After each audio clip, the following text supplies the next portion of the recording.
Schefter is in the Domino's pregame headquarters. Shefty. Well, Greeny, you heard right there Mike Kafka say there were some things at the end we have to take care of. The Giants blew four fourth-quarter double-digit leads on the road this season, lost all the games. That's what they're going to be trying to clean up, and that's one of the reasons that they fired Brian Daboll and became the second team this season to fire their head coach. Mike Kafka, who's interviewed for 8 head coaching openings before, now gets an extended look for the rest of the season in his up-close personal interview. Meanwhile, the Packers defensive coordinator, Jeff Hafley, figures to be one of the prime head coaching candidates this offseason. He grew up in New Jersey, in Montville. He has 30 family and friends attending today's game. He's gotten the attention of front office members and owners across the league, and he'll have a chance to do his own sort of interview today with the Giants in the form of the defense that he lines up against the Giants offense. But the Giants become the second team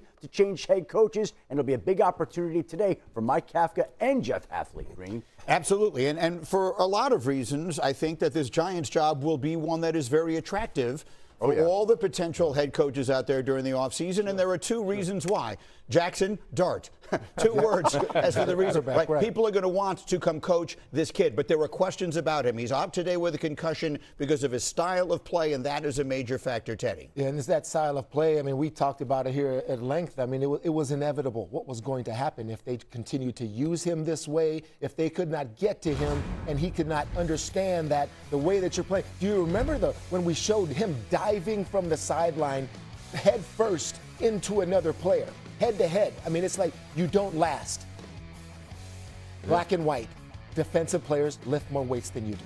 Okay? I mean, that's just the thing. We're stronger than you are. Every quarterback. I mean, Cam Newton was a big one too, but he ended up taking a lot of hits. You take these shots, you end up in the tent. This is what happens if you don't know how to manage a quarterback. You understand what Daboll was doing? I like Dabes. I was with him. Great coach. But, man, you put this guy in harm's way too many times, and Jackson isn't realizing how to play the position in the National Football League. Yeah, it's very collegiate is what it was, him trying to take on defenders. It doesn't survive. Yeah, listen, there's an art to learning how to run in the NFL as a quarterback, and I don't think anybody's telling them that the Giants shouldn't run Jackson Dart when he's back out there. This guy's a phenomenal athlete, and his legs will always be a threat for him. But really, again, it's something you just have to go through as a young quarterback. I will never forget. I mean, listen, I ran for 1,000 yards in college. I get to the NFL, and in my second career start, I remember the huge wake-up call. We're playing the Redskins at that time, and it was like, oh, my God, these guys aren't just trying to tackle me. They're trying to kill me. Yeah. Like, these guys are trying to get me out of this football game. Like, LeVar Arrington, Sean Taylor, like, every time I had the ball, it was like, there go Arrington out, right? And again,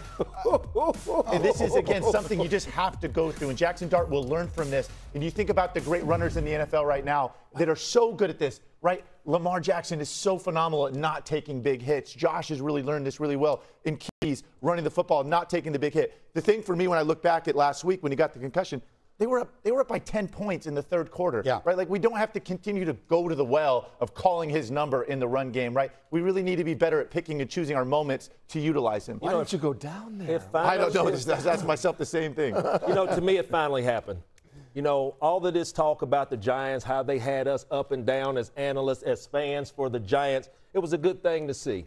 Then Scatterboo gets hurt. Mm-hmm. So now the question that the Giants fans probably was saying, do not get Jackson Dart hurt.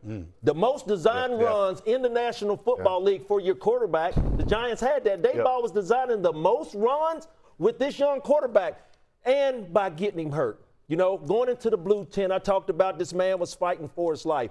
But now, let me get back to what I'm saying. You got the baby hurt. And when I say baby, that's the Giants organization. That's their baby. You got the baby hurt. So now you got fight. Well, so you heard Burns talking about if there's a reason to fight, let's just continue to fight. That's one thing that I took from that, and I want to see what Jameis Winston is going to bring to this Giants team, see if he can uplift Well, them. all of us were watching it, and one of us said that, hey, that might have just done it. Yes. That might have got Brian Daboll fired right there. And because, look, that has nothing to do with the quarterback learning how to protect himself. Yeah. Design runs, you're telling him to be a running back. All right, that's different than a quarterback scrambling, leaving the pocket, learning how to protect themselves. When you run a design run, you expect him to run the ball like a running back. Yep. And so that's it. Look, I hate that Brian Daboll got fired and we're putting an interim guy in there. I hate that interim head coach deal. But last night, Alex and I were talking about it. He has been interviewed several times for Kafka, to being a head coach. Yeah. So this is a free shot. All right, if it hits and all of a sudden they start winning and world beaters, great, he keeps the job. If not, which I expect, that they're not going to do anything. And look, part of the reason why Brian Daboll's sitting right here, you guys talked about it. He went 4 games, you're up by 10 points in the fourth quarter. That's a great thing. But a team thing is this, closing things out. It's not only your horrendous defense, which, by the way, is the second highest paid defense in the league.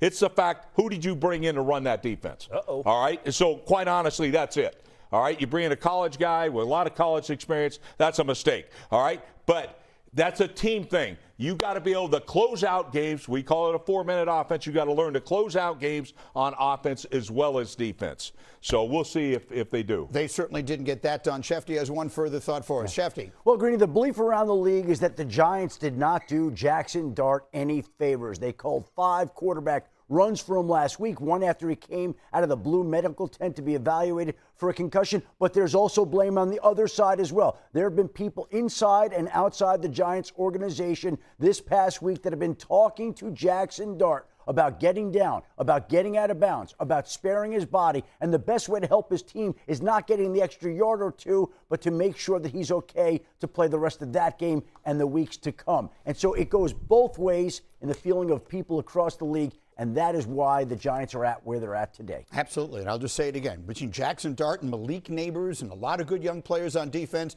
that's a job a lot of people are going to want. Meantime, it's our favorite time.